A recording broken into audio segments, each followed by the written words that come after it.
बेटा 2023 का set number 5 है। ये क्वेश्चन पाठशाला से रिलेटेड, स्कूल से रिलेटेड है।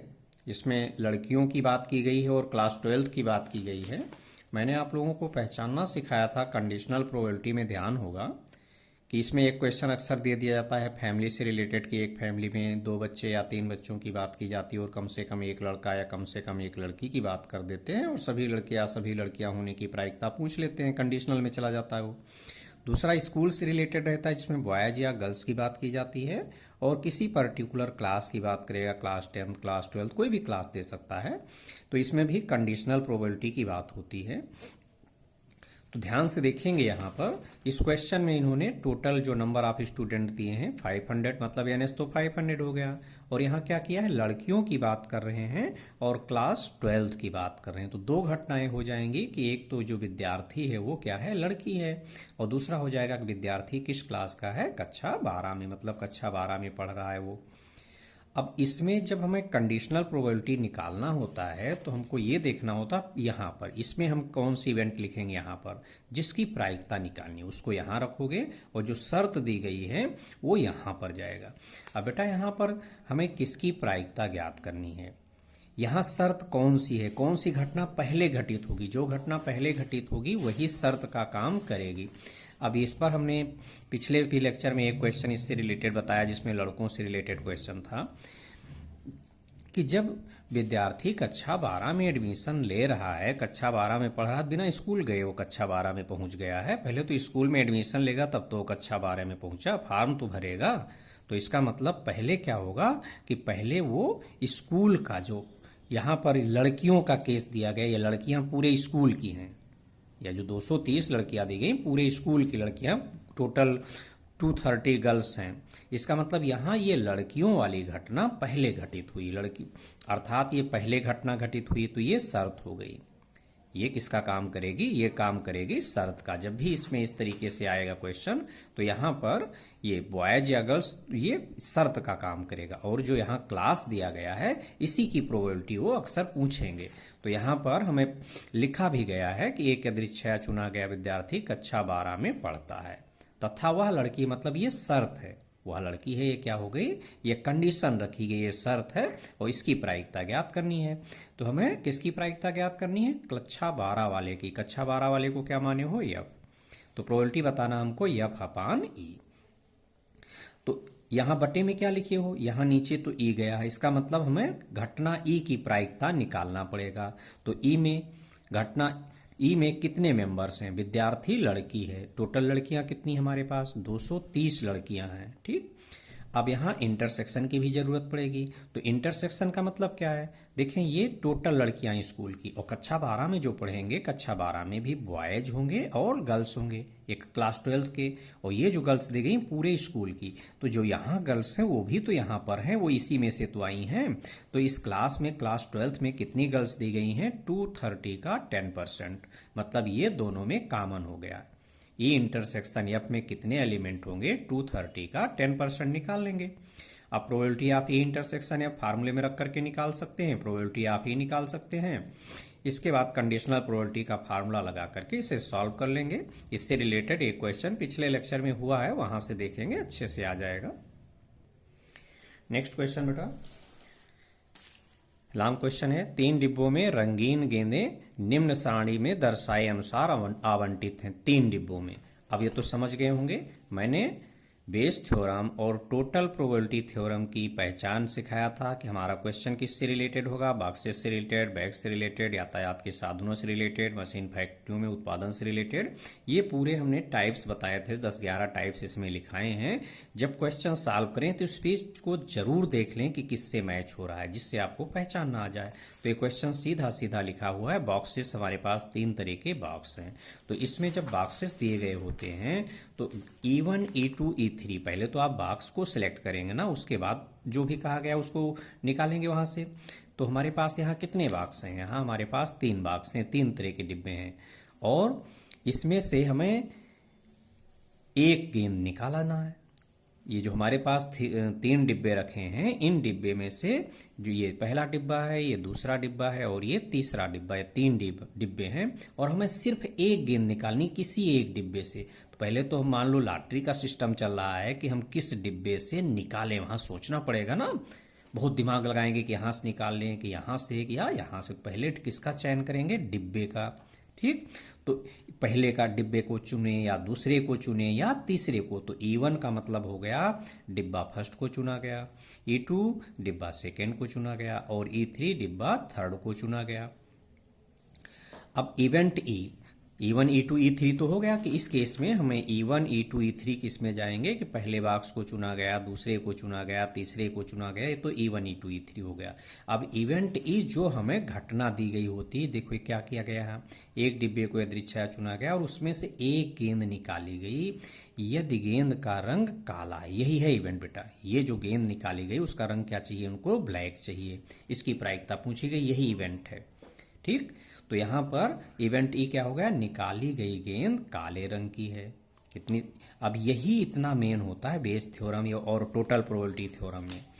अब हमको ये पहचानना है कि इसमें हमको टोटल प्रोबेबिलिटी थ्योरम लगाना है या बेस थ्योरम। अगर क्वेश्चन ने कह दिया कि गेंद किसी एक से निकाली गई, देखते हैं अभी क्वेश्चन पहले देखें तो इसकी प्रायिकता ज्ञात कीजिए कि गेंद को डिब्बा थर्ड से निकाला गया। हमने बोल दिया था ना, अगर सिर्फ इतना ही पूछता इसकी प्रायिकता ज्ञात कीजिए, इतना दे देता, ये ना देता कि इस गेंद को डिब्बा 3 से निकाला गया या 2 से निकाला गया या 1 से निकाला गया, तो ये क्वेश्चन कहाँ से सॉल्व होता?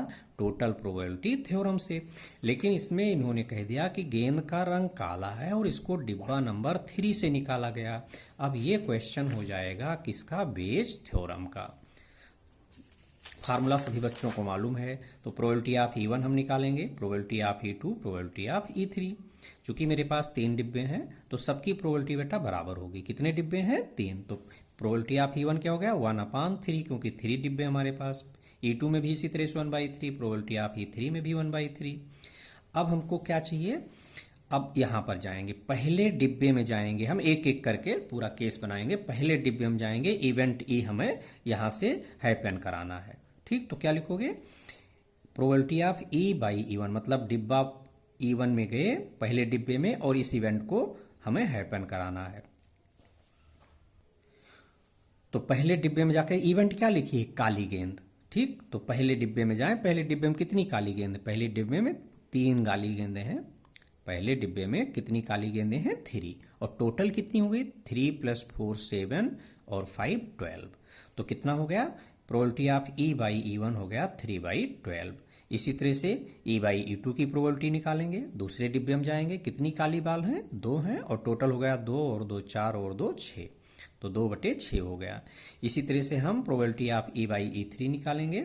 तीसरे डिब्बे में जाएंगे, एक यहां पर एक काली गेंद है और टोटल कितनी हो गई? 1 + 2 3 और +3 6, तो 1/6 ये निकाल आया। इसके बाद चूंकि इन्होंने कह दिया कि गेंद कहां से निकाली जा रही? तीसरे डिब्बे से, तो हमको देखना होता है कि हमारे पास यहां ये पहला, ये दूसरा, ये तीसरा, किसको हम रिवर्स करें। बेस थ्योरम का फार्मूला मैंने सिखाया हुआ है। देखिए बेटा, बेस थ्योरम का फार्मूला बताया गया था कि सबसे पहले इसमें probability of E1, probability of E2, probability of E3 इन सबका निकाल लेंगे। उसके बाद E/E1, E/E2, E/E3 इन सबकी प्रोबेबिलिटी निकाल लोगे। फिर जिस समूह से निकालने के लिए वस्तु को कहा गया है उसी को हमें पलट देना है। तो इसमें किससे कहा गया है? तीसरे वाले समूह से, तीसरे वाले डिब्बे से। तो E/E3 इसी को रिवर्स करके लिखेंगे। तो क्या कर लिखेंगे यहाँ? प्रोबेबिलिटी ऑफ E3/E बराबर, यहां हमने फार्मूला लिखना सिखाया था कि इसी को फिर से यहां पलट के लिखोगे, तो पलटोगे क्या आएगा? E/E3। यहां क्या लिखे हैं? E3, तो प्रोबेबिलिटी ऑफ E3 का यहां इंटू कर देंगे।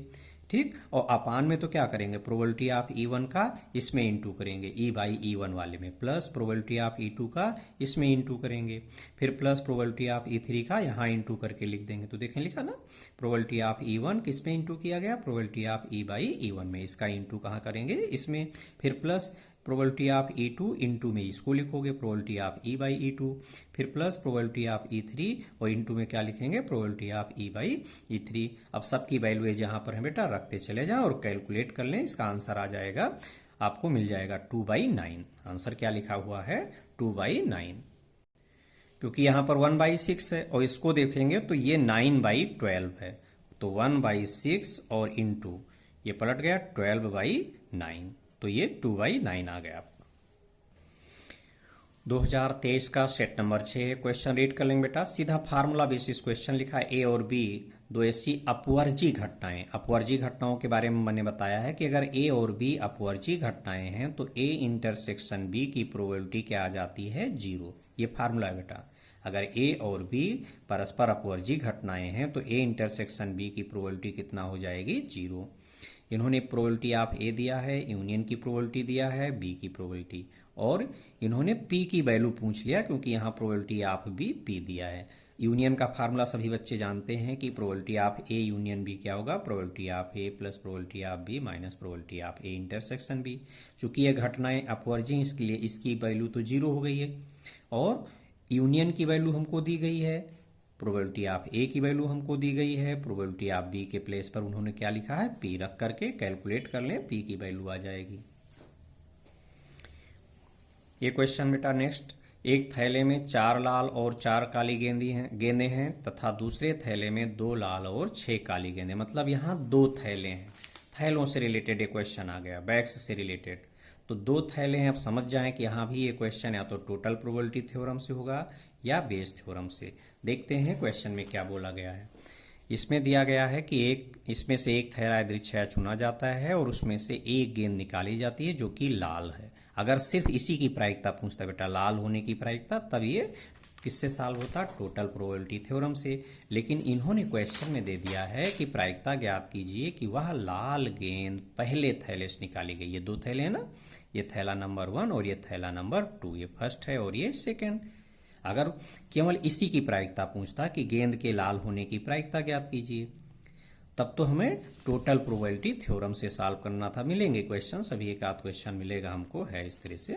लेकिन उसने कह दिया कि गेंद तो लाल है, वो कहाँ से निकाली गई है, पहले थैले से, यहाँ से। तो ये क्वेश्चन हो गया बेस थ्योरम का। तो पहले तो आप यहाँ थैले का चुनाव करेंगे, थैले को चुनेंगे। कितने थैले हैं, 2 थैले ना, तो 2 घटनाएं हो गई। यहाँ E1 और E2 में क्या आएगा, E1 में आ गया पहले थैले को चुना गया, E2 में दूसरे को, E3 में तीसरे को, E4 में चौथे को, जैसे हो जितने थैले होते। यहाँ तो 2 ही थैले हैं, तो E1 में क्या आ गया, पहले थैले को चुना गया, E2 में दूसरे थैले को चुना गया। अब इवेंट ई देख लो, क्या घटना घटित हुई है। पहले तो थैला आपने चुन लिया, उसके बाद उसमें से एक गेंद निकाली जाती है जो कि लाल है। एक गेंद निकाल रहे हैं, किस कलर की है, लाल। तो निकाली गई गेंद लाल रंग की है।